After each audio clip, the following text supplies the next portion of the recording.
Split personalities are formed in early childhood. They're derived from extreme trauma, and they never ever leave the victim. Stay tuned for part 32C when I talk about fragmentation and alternate personalities. This is the part of my study of dissociative identity disorder that immediately followed the episode on forensic family relationships. I'm Sarah Wilder, and this is Surviving the Man I Married. The authors describe the mechanism of fragmentation and alternate personas as a coping tool to manage extreme stress of prolonged severe harm. These helper personas are called alters for short. And the authors outline 5 alter personas. I'll go one at a time and I'll put the graphic up on the screen. There's more than 5 kinds of personalities. In one of the case studies, a person had over a dozen. There's one known published case has several dozen. I don't know how many alters Jim has. I can name 4 right off the bat, and so could my children. And my home health care nurse could name a couple, maybe his lawyer, definitely the police detective. This is something just Spirit has laid out. But I will tell you, I got quite a lovely education from Spirit over the repeated readings, and it perfectly correlates with what I learned in my research from resources within the psychiatric community, the mental health community as well. Okay, I'm back on track. So the 5 variants of alter personas. The loyalist. The loyalist is devoted to its family to a cult-like degree. The compliant. The compliant is too weak to resist the violence. The sadist. The sadist is a willing participant in the violence. The amnesiac. The amnesiac retains no memory of the acts and creates a false sense of safety. The mute. The mute remembers the acts but is unable to speak. So these alters have unique natures, and each one is born to serve a specific purpose, and they are born out of deeply traumatic events. Not all alters are active all the time, and we'll get to that. Okay, on deploying alters. Alters shift in position as needs require, like we've said. One persona that may have been dominant during the years when abuse was occurring, when fear and physical survival were the main motivations, will become less active.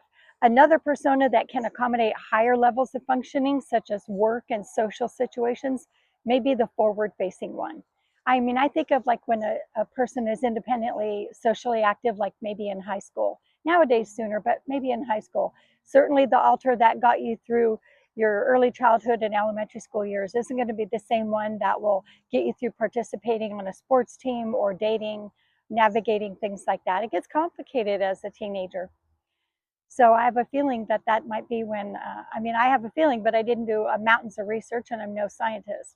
And the reading was uncomfortable. I just did it as much as I could do until I was saturated. But anyway, you make your own conclusions, but these are just things I'm thinking about.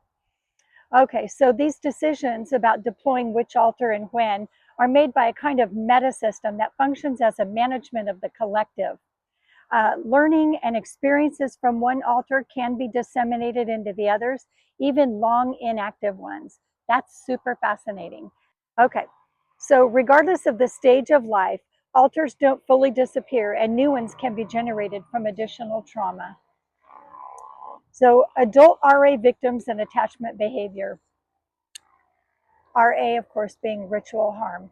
One of the most traumatic experiences for adults from RA-driven families is leaving and living independently from their toxic hermetic system.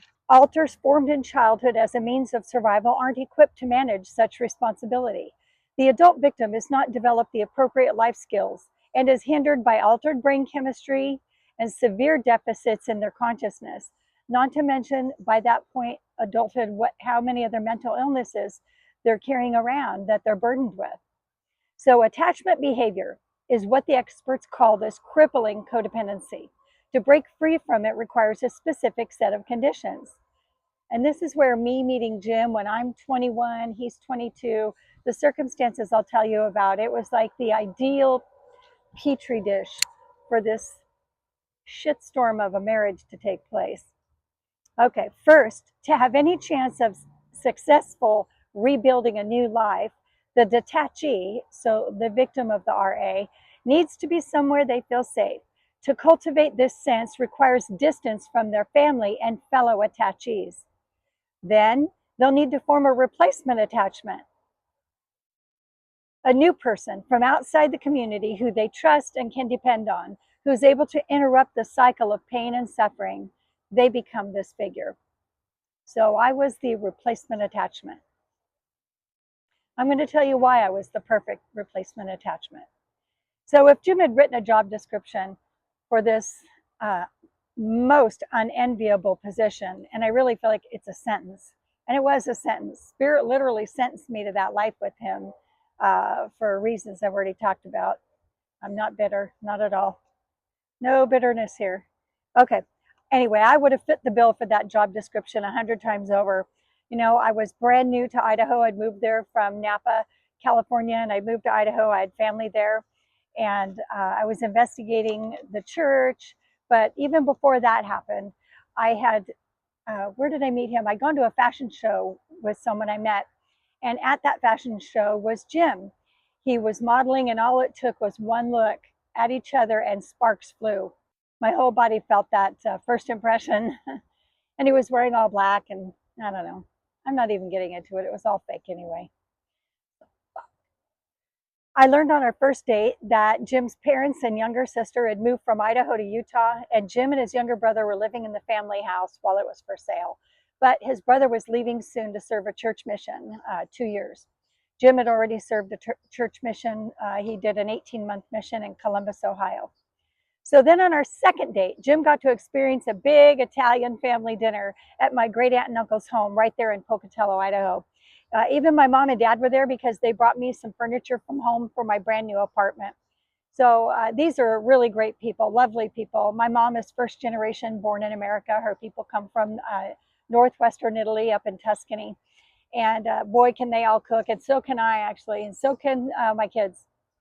But anyway, Jim's there, big meal. I've got my own apartment. I've got my own furniture. I pay for my own car, my own payment, my own insurance. I've got a job. I'm living my life. He's still at home, not alone, with his brother. Okay, so then I started a new job where I earned twice what Jim did. And I pursued learning about the Mormon church from missionaries I met at work. I was a bank teller and they were bank customers, and I did pursue that all on my own. I was sort of on a spiritual journey before I ever got to Idaho. I was wanting something a little more than what my prior faith offered me. Okay, so more perfect conditions for Jim's escape from his personal hell and that which he created for his siblings could not have been planned by mere mortals. In retrospect, like it was an intentional effort by the universe to connect Jim and I. And I'm sure it was, because I've already heard we were meant to be together and live this life and yada yada. Thank you if you've already heard that video. That was way back in the early ones. And if you've been here the whole time, I thank you. To everyone who's watched all the videos. You've been on the journey with me. You don't realize that, but you have. But anyway, I stayed way too long past the spiritual purpose. I'm going to say 2013 was when I was supposed to bail. That was the year Jim ignored, not forgot, but ignored our 30th anniversary and was very overt in his extremely disdainful and emotionally cruel behavior. This concludes the things I'm going to talk about regarding dissociative identity disorder. And I hope I've shared some things that are useful to you. And I hope if you know someone who needs to hear these videos, any of them actually, I appreciate if you pass it on. It was valuable to learn this stuff. It was uncomfortable, but it was necessary. It helped me to understand the man. I mean, I can't speak hatefully because I don't hate him, but I built my life around him. And I find out it's all smoke and mirrors. It's paper mache. And so I got to make sense of it. I've been divorced from this person for 3.5 years, and I'm probably going to keep making sense of it for maybe another 3.5 to 30, who knows. I hope you'll come back for part 32D as the how of adult Jim comes into focus when I look at malignant narcissism as the playbook for his transgressions and much, much more. I'm Sarah Wilder. Thank you for being here.